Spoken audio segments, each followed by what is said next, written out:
this is an incredible area here. Yeah, absolutely. This is what we jokingly call Shumadia fire belt.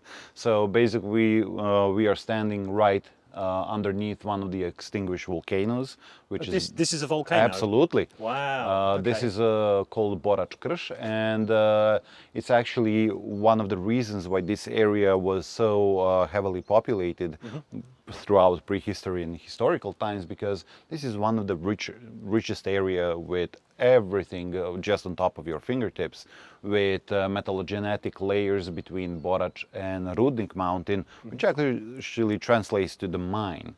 Rudnik is the word for mine in Serbian.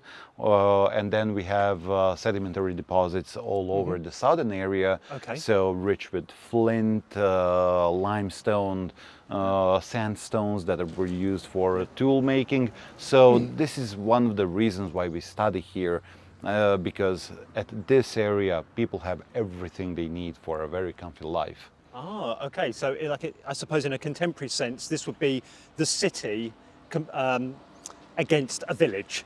Exactly. Yeah, everything is here. Everything is here. This is the Neolithic Central, as you might call it. Okay. So basically, when we are choosing where to study, we either choose areas that are poor in resources or either very rich in resources, because then we can study how people adapt to this and do some interesting dynamics develop. And this is exactly what we have seen with populations here when we have studied them throughout the time, so diachronically, since prehistoric times to modern times, using ethnographic records, historical records, and archaeological records.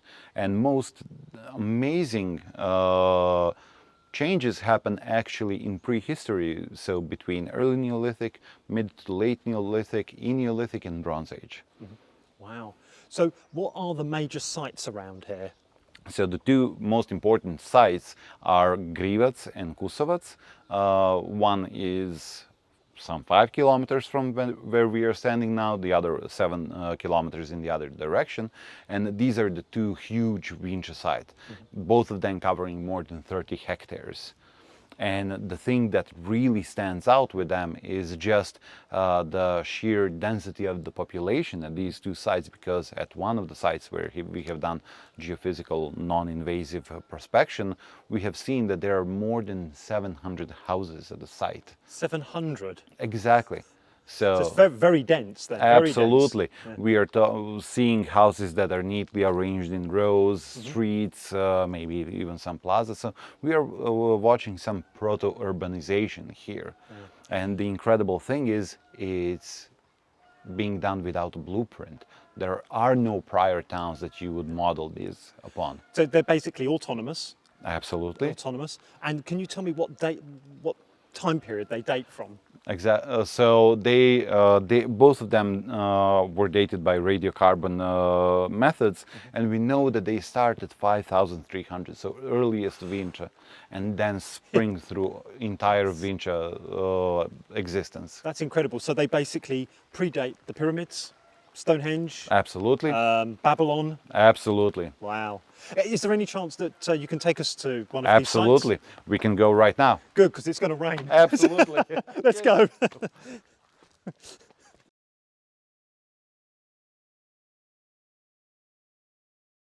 So we are now actually on the beginning of the Cusats site, which dates during the Vinča period. It dates to 5,300 BC to 4,600 BC. But what is remarkable for this particular site is also it has a large Starčevo occupation before it. Oh, so the culture that predated the Vinča. Exactly. The early Neolithic culture of Starčevo is also located underneath our ground right now. Wow. And what is even more interesting is that on this site, when I was doing my doctoral research, we found actually that, here we are, one grinding stone. So it's literally just growing out of the earth. Just wait a second until we get to the top of the hill. So one of the things that was noticeable for this particular site is the sheer amount of stone tools and flint as a resource. And even more interesting, This isn't something that is only connected to Vinča culture, but actually starts in Starčevo. So the specialization of this site started even before the Vinča got with its proto-urbanization and all of it. And now we are beginning to start with Vinča material. Here you have one, not that nice, but actually nice-ish. It's a piece of a bowl. I was going to say, you can see the curvature. Exactly, it's a rim of a... And this as well? Absolutely, it's all pottery. And here... So from this site we had around 16,000 artifacts from surface. How many? 16,000. And this is just with sampling strategy, where we would only collect when you stop in your transect line, in your survey line, you stop, you get out your dog leash, put it in the center, make a circle of 10 square meters, and just collect what is in the 10 square meters. Okay. Finished up with 16,000 artifacts. And one pass. So we had to limit actually how much things people are collecting. You're not even trying to look for anything. It's just... No, we are limiting what we are searching. Sure, yeah. Because we are ending up with too much material, basically. Wow. So this was the center of the site, and this is where we have the most... here we go, Starčevo. This is a piece of a Starčevo pot, and we know it's Starčevo because particular style of baking, firing the pottery, sorry. Also, you can see a little bit of this barbotin decoration, which is not actually decoration, it is a treatment of the surface. Okay. Where you put this wet clay while the pot is still drying, making these irregular sort of rough surface, and it's for handling, because during Starčevo period they're making mostly circular bowls. So just for them not to slip away. I noticed this on some of the Vinča pots. Exactly. They have those incised markings that are very rough, but obviously it's for grip. It's for could grip. be, yeah. Yeah. And one major difference between Starčevo and Vinča. So in Starčevo, and with Starčevo we are talking about these incipient farmers that are coming and mixing with the local Mesolithic population, like in Danube Gorges. And they are basically bringing the cereal agriculture with them. But what we see in their pottery is chaff from wheat chaff that they are including into the pottery itself. So you can see little bits of wheat actually in the pot itself. What is remarkable, when Vinča starts, that disappears. They no longer use it as a... Did the Starčevo become the Vinča? This is one of the open questions, because before it was seen that there is a hiatus, that there is a pause between Vinča settlements and Starčevo settlements, and this was mostly because of the dating procedures, where you would only date concrete features where you know it's Starčevo or know it's Vinča. Okay. But then you skip exactly those mixed features, so of course you will get a hiatus, because you're not dating the mixed areas. You're not dating this section. Yep. Okay. Exactly. So it's a little bit of artificial hiatus, and you can just see all over that we are walking on pottery. I'm trying to listen to you, and at the same time I'm looking at the ground, and all of these things are they're jumping up at me. It's incredible. This is exactly the thing. So I mean, if we are lucky, we'll find a figurine or something like that is photogenic. But I mean, there is just everything here. Yeah. Yeah. Here we go. So is this Starčevo? No, this is this is Vinča. So what is remarkable about this fragment in particular is three things are going on. So first thing, the amount of pyrotechnical knowledge that Vinča people acquired and had is remarkable, because you get these polychromes, polychrome vessels where you see the shades of red, shades of gray that go into the shades of yellow. This was all done only by firing technique. Okay. So where you're firing one pot, in 3 different temperatures and 3 different techniques. Okay. This is got it. something that Japanese pottery is famous for now. Yeah. And we have But this. it's happening here. Exactly, it's happening here some 7,000 years ago. And at this particular piece of pot, we can see that it is actually what we call a waster. So this was a pot that actually started to expand in temperature to vitrify. Okay. So the pottery is beginning to melt and bubble. So the firing was too high. Okay. Basically, the firing temperature was too high, and it started to melt. So it was probably just chucked away. They probably threw it away. Yeah. Absolutely, because one thing that all of the specialists are just amazed with when they come to Vinča sites is with the amount of material, because it is hard to describe or give a reasonable explanation why were they producing so much pottery, because we don't see this amount of production not even in Rome and what is basically industrial scale production, but what we see is, oh Jesus Christ. Okay, what's this? This is incredible. This is incredible, and it's a polished stone axe with a hole in the middle. I think I just have to try and illustrate that, just for the benefit of anyone, well, the people watching this, just coming across a polished stone axe just on the surface is just, in Britain that doesn't happen. It genuinely doesn't. And here, there's such a prolific amount of material. I'm genuinely speechless. Yeah. Genuinely speechless. This is exactly the things that are elevating Vinča in this sort of a... Really? Yeah, absolutely. In the Neolithic world, because not only that they are producing these ridiculous amounts of goods, they are producing it aesthetically. We have to wash this and make a recording of it as well. Sure. They are producing high aesthetic value for the pots themselves. This black polished surface is just incredible. And when you think that these sites, so we are standing on the side that springs all the way to the lake there on the northeastern part, and we cannot see the end. The end would be around that tree line all over there. So it's a big town, like a medieval city would fit right in this area. Which was just bustling with life. So there's still a lot of potential here for further finds. Oh, no, absolutely. This haven't even been scratched. Basically, there were only 2 trenches that were opened here in 1970s. And the reason why our approach is a little bit different is because we are interested in the larger picture. So we are trying to do the same thing we have done at the Cusats site, where we recorded almost the entire site. We have recorded around 20% of this site with the geophysics.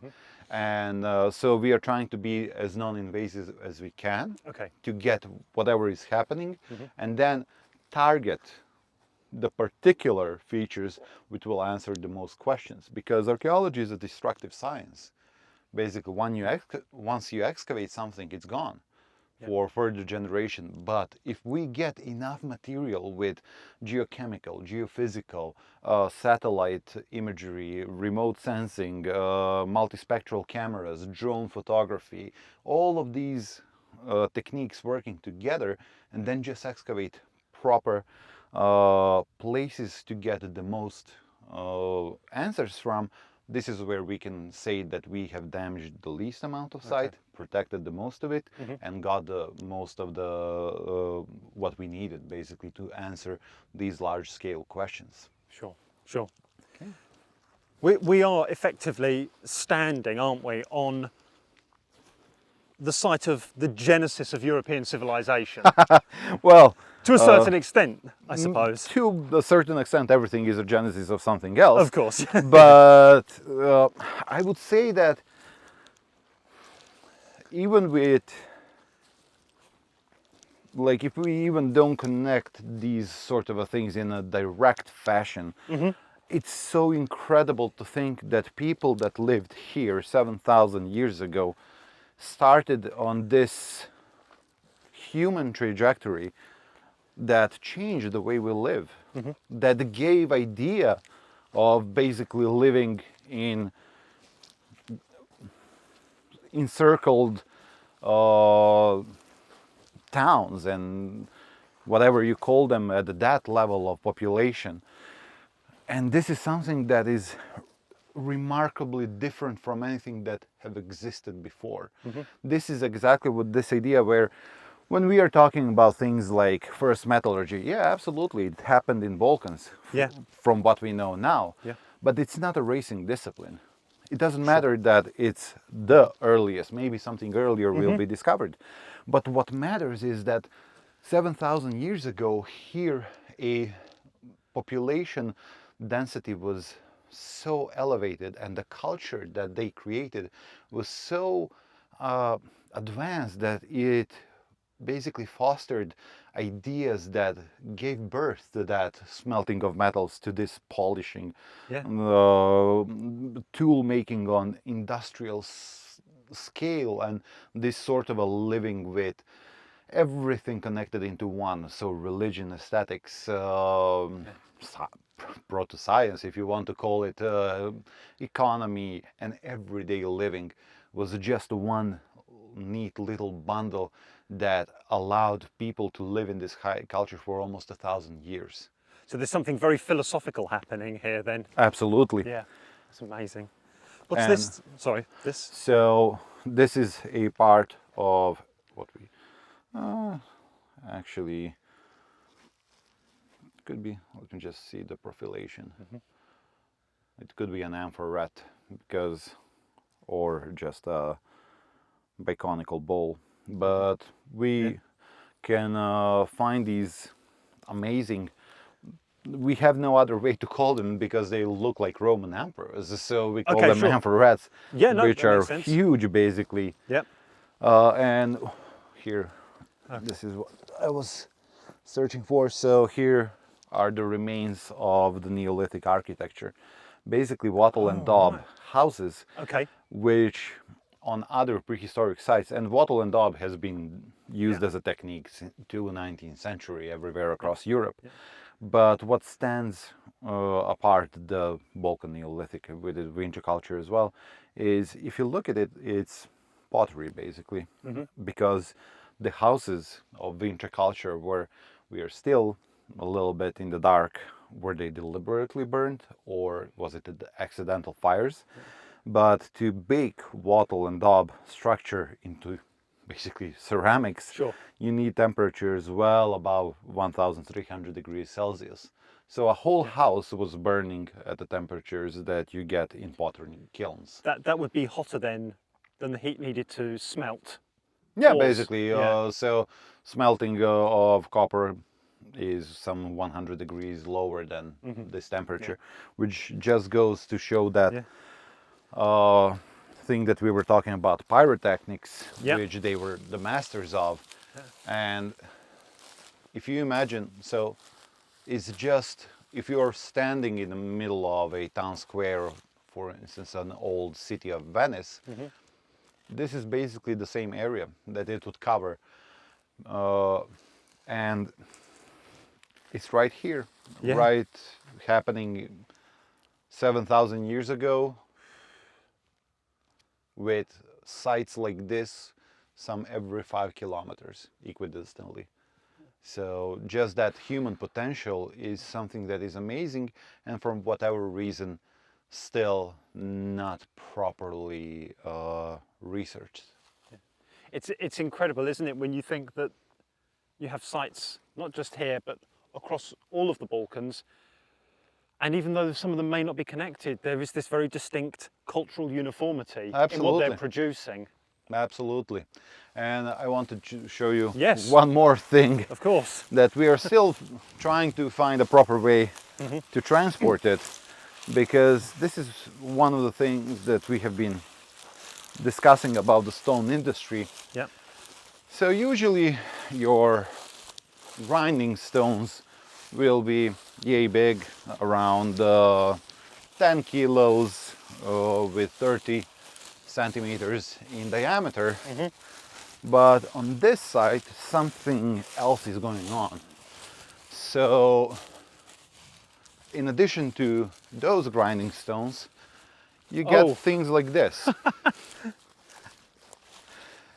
And the reason why they're here and on many other places around the site is because the villagers that are working these fields were breaking plows. These were in topsoil. And you can see this is the work surface of the grinding stone. These have been polished by human action. You can actually, and the camera's probably not picking this up, but this is exceedingly smooth. Absolutely, that has been grinded upon with even one of my favorite things with this piece is these dimples. I was going to say, what are these? I have no idea, and I wouldn't like to. You wouldn't like to speculate on something. Wouldn't like to speculate, no, but each and every of these grinding. Oh Jesus! So yeah, every of these stones is a grinding stone. You can see the work surface on each and every one of them, and this is something that is just incredible. This hasn't been recorded on any site of Vinča culture or any other culture for that sake. Just something this big. Wow. We also have some stone rollers that we found basically on the bottom of the site, and this little donut is a loom weight. I was going to say, when we were in Bor at the museum, we saw some Bronze Age loom weights. Yeah. A little smaller than this, but wow, that's amazing, isn't it? So we find the caches of them that are like 50 of them just in one place where the loom was probably being held, and we know that they made exceptionally fine and exceptionally intricate fabrics because just in the process of pottery making, which was happening in-house in every house apparently. There are no specialized potter. Basically everybody is jack of all trades, it seems, on these sites. So they would rest the pot to dry on just your mattress, on your carpet in your house, and it would get the imprint of the carpet that it was laying upon. So we see all of these intricate weaving techniques, the fishbone, zigzagging and all of that. Oh, wow. So basically IKEA would kill for, just to get the amount of design quality that they had in Vinča. And it's just incredible, this connection between artistry, artisanship that was happening, and just everybody was doing it. An artistic hub as well as an agricultural one. Absolutely. Technological hub as well. I'm sorry, I'm still trying to get over the sheer amount of material culture. This is, I'll just pop this back down here. Yeah. I mean, even walking over this, I mean, it's... Yeah. It's just... Here's a small chisel as well, so it's just like wherever you look you will find enough to fill in a museum worth of material. I mean, I don't want to cheapen this, but the place is lousy with the stuff. It's incredible. Absolutely. Unbelievable. So, and just imagine now, and this is what we are now working on with digital technologies, to basically raise this village from the ground. Once you visit sites like this, you don't visit a field and then, like, for somebody who knows and you just see the sheer amount of material, then it's something that you can understand for even the people that don't understand. But if you come and just raise your phone and see each and every of the 700 houses starting popping out, once you take a look and see just how intricate and densely populated it was, then we can actually, for the first time in our time, give this to the people, basically to the wider audience, for them to understand just how remarkable things that were happening here were. Wow. I mean, I have to ask this, funding. Is there an issue surrounding funding for the sites in Serbia? Absolutely.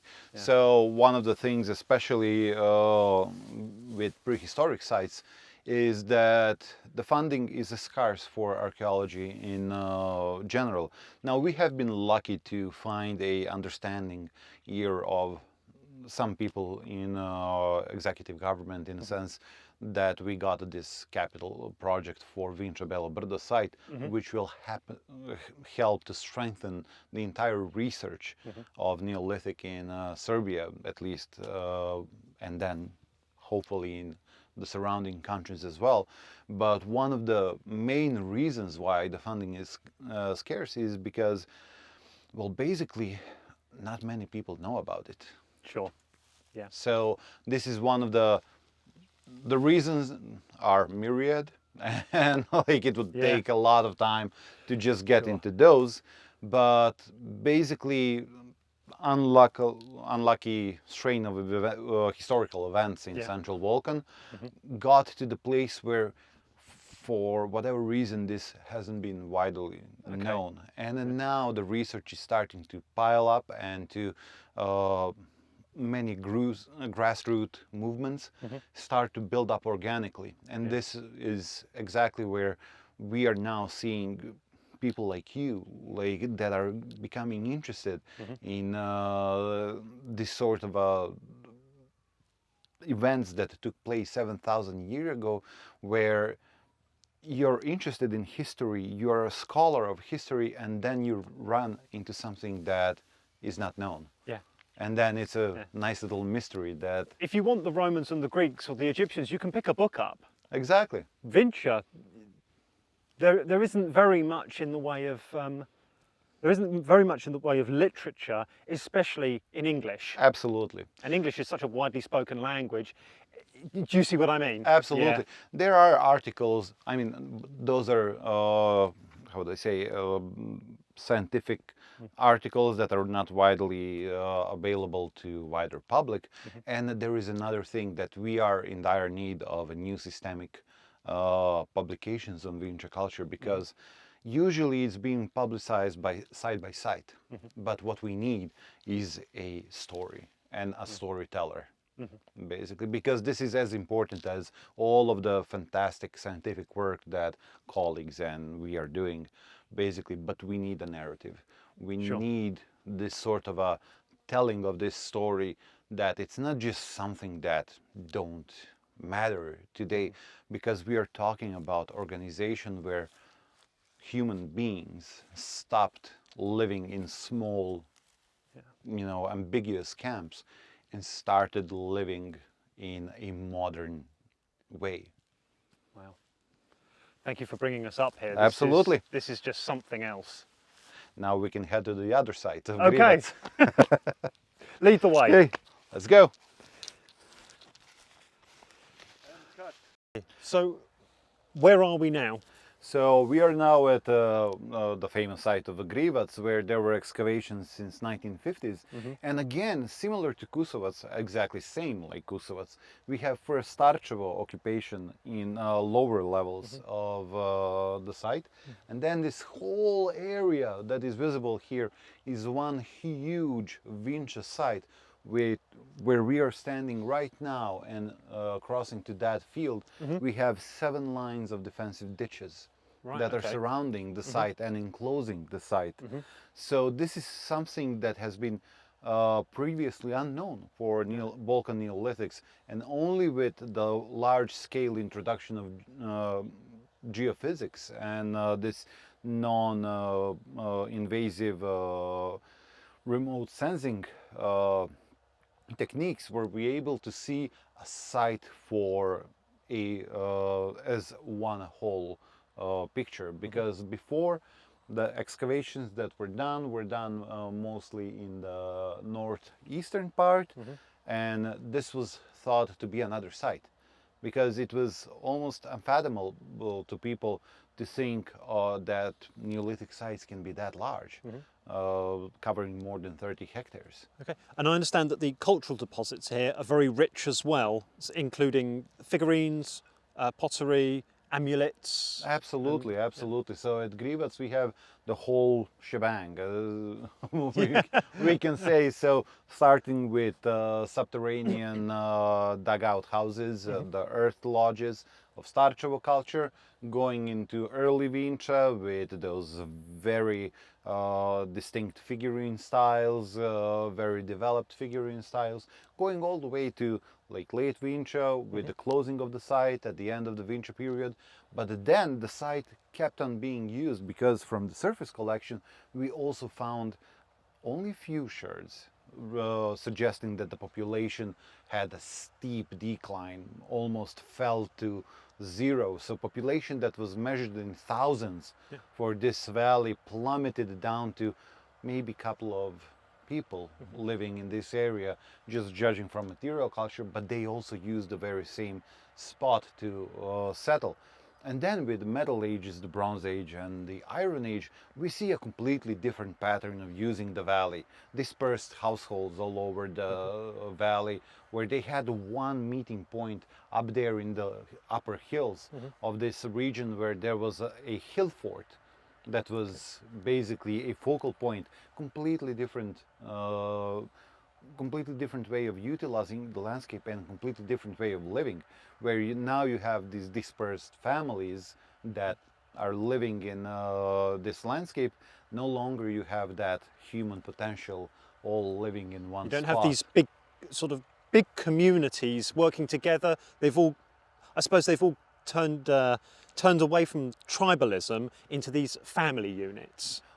Basically, they turned away from this idea of a huge community all living together, living, breathing, eating, creating things together, and dispersed into more territorial units. In a sense, where one family owns that piece of land, and maybe they are paying tribute to the chiefdom, to the chieftain living in the center of the chiefdom.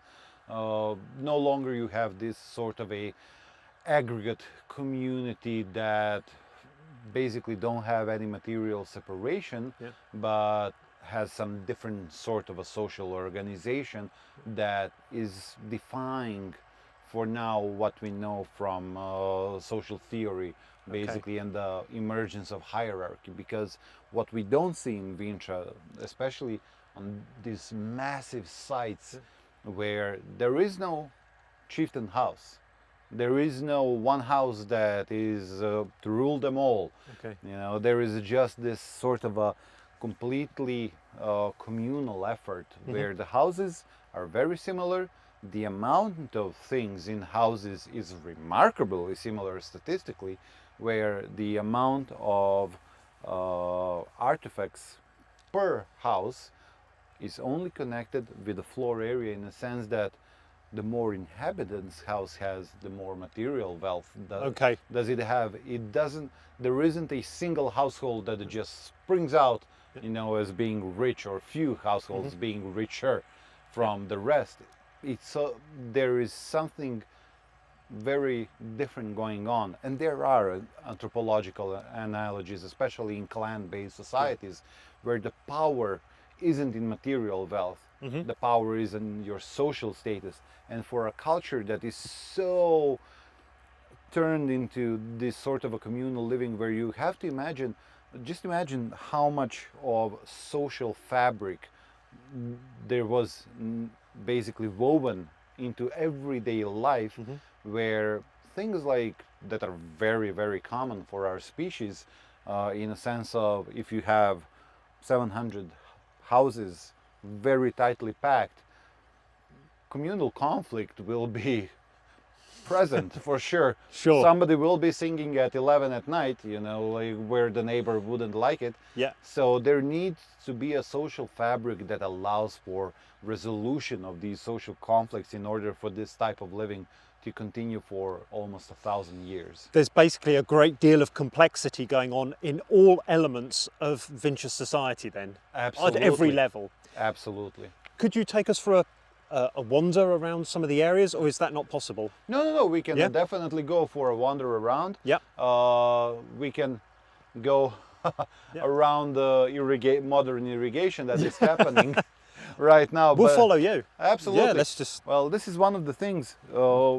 Irrigation is a great segue into thinking exactly about the economy of these settlements. Yeah. Because the soils here, being so clay rich, are actually pretty difficult to work. And this is why the hypothesis about the cereal agriculture is not exactly viable at these sites, because there are a couple of things going on. Yeah.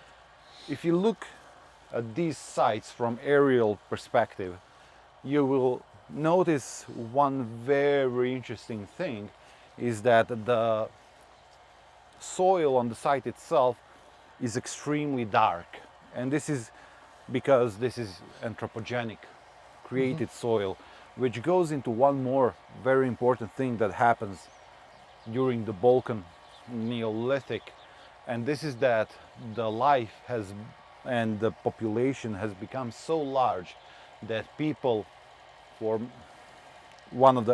this is one of the earliest examples of that, started changing the soil itself.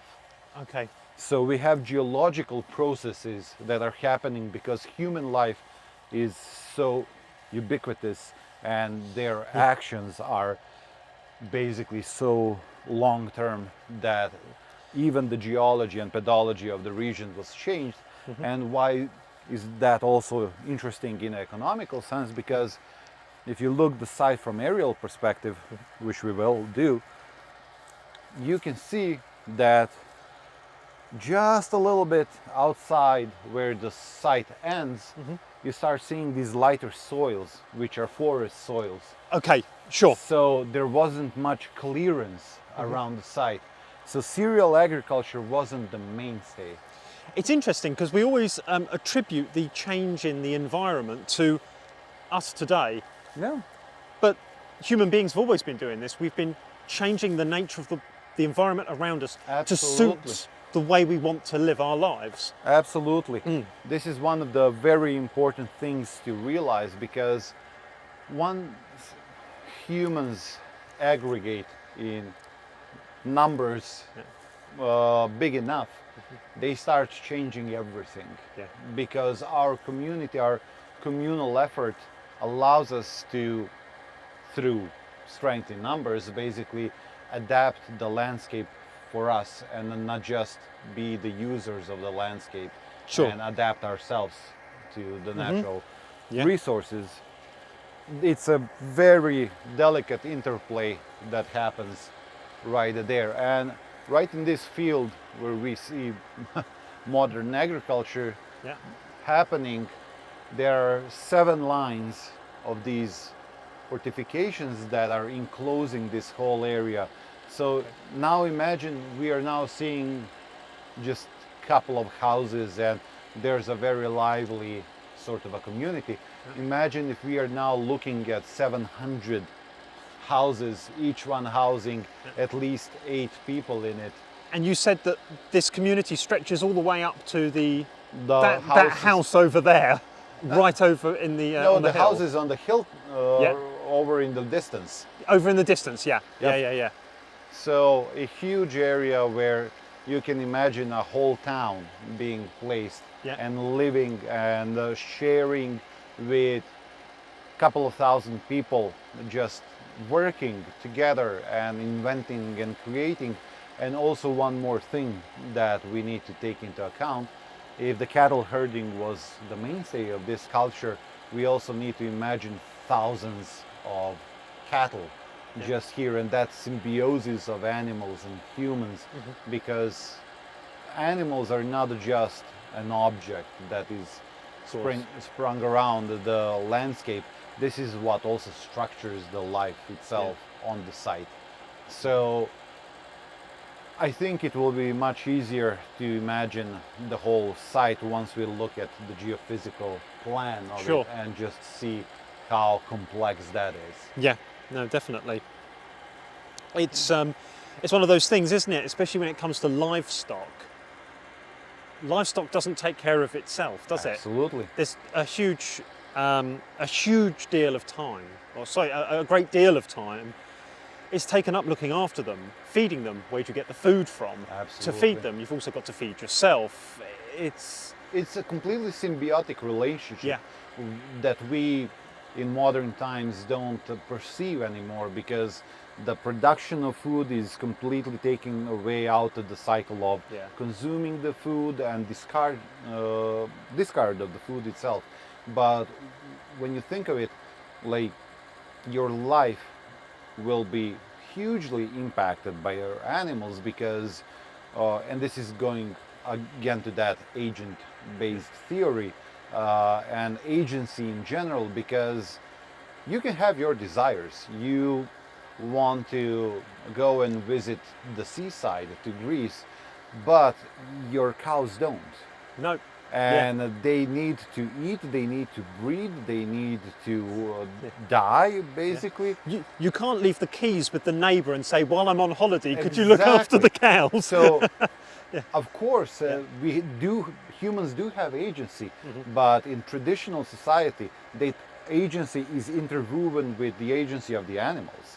Of course. So your society, if it's cattle-based, like in essence, if you have one cow that needs to be slaughtered that a day from whatever reason, that's almost half a ton of meat.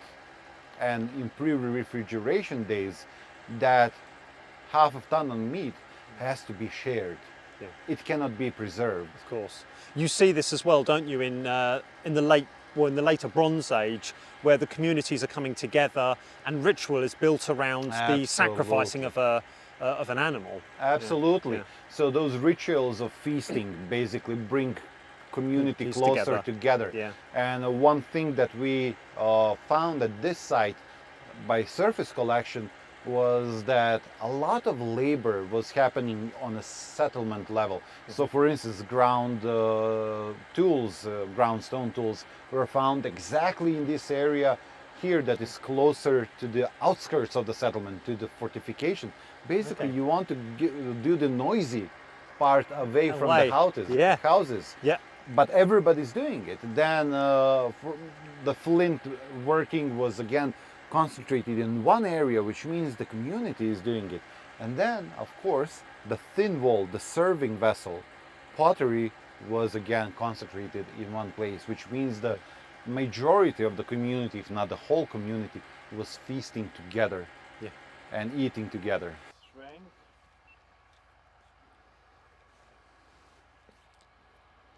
So what were their means of disposing of waste products? Do you find middens or anything like that?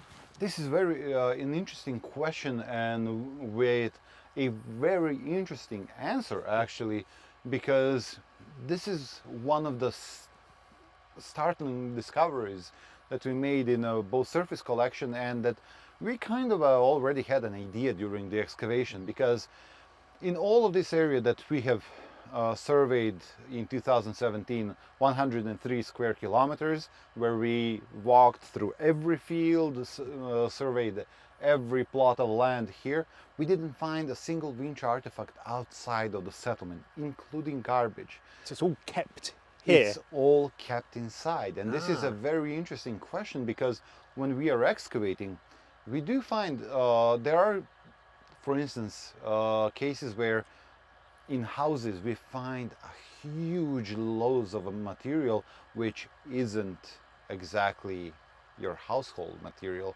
but just refuse. So possibly they used all the houses as just a refuse things, but we do find some things as well where in between the houses we find just heaps and heaps and heaps of house refuse. So it seems that there were practices basically where they were dumping refuse, and there are no middens per se, but just that organic refuse seems to be settled in some other way. But the regular, they didn't want to carry it out, the regular waste, which is in stark contrast with the everything else in Vinča highly culture. organized, but exactly. So there seems to be like there are some examples of this type of behavior in some communities around the world, where that type of obsessive keeping of everything in the settlement is connected mostly with the fear of being bewitched, of somebody claiming your personal items, that the personal items belong only to that community, that there can be harm actually coming to the community if somebody else gets their hold upon it. Okay. So there are Yeah. a number of possibilities, because no one in their right mind chooses just to create all these incredible feats of art and artisanship and basically craftsmanship, and then just chooses to chuck everything in between the houses. Do you think that hints then at a people who see great significance in absolutely everything they do and everything they make? Yes. Absolutely. Yeah. This is exactly it, because those sort of behaviors in human society and just in human animal, let's call it that, there has to be some symbolism behind it. It's a structured behavior. It's not just something that comes out of a whim. Sure. Basically, when you, especially once you have societies that do so much of structured behavior and creation, this sort of a thing cannot just be one-off, like basically whatever, we'll just chuck it there. No, there is some structure to that behavior as well, especially if you keep the outside of your settlement spotless.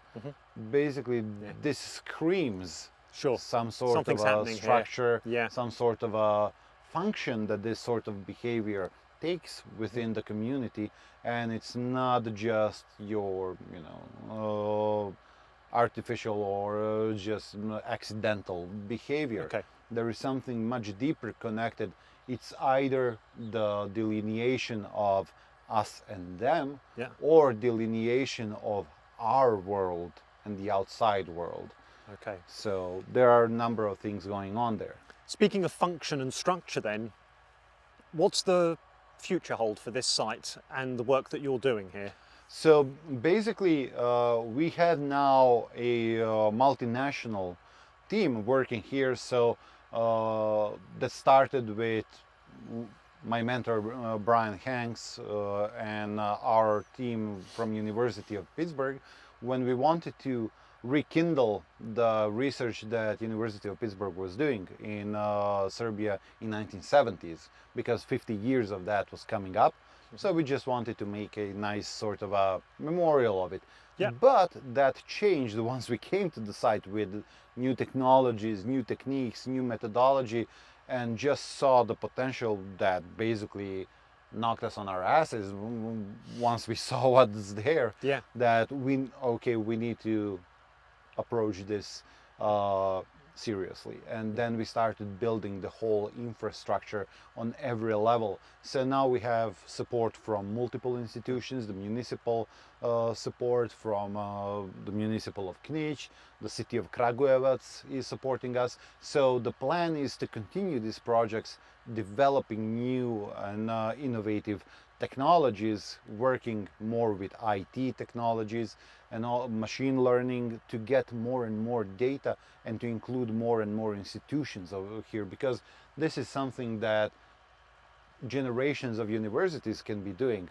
Yeah. But we need novel approaches and innovative approaches, just the ones like the ones that we applied so far, and then just expanding it even further. Using the innovation of the future to discover the innovation of the past. Exactly. Miroslav, thank you. It's Thank been you. wonderful. Absolutely.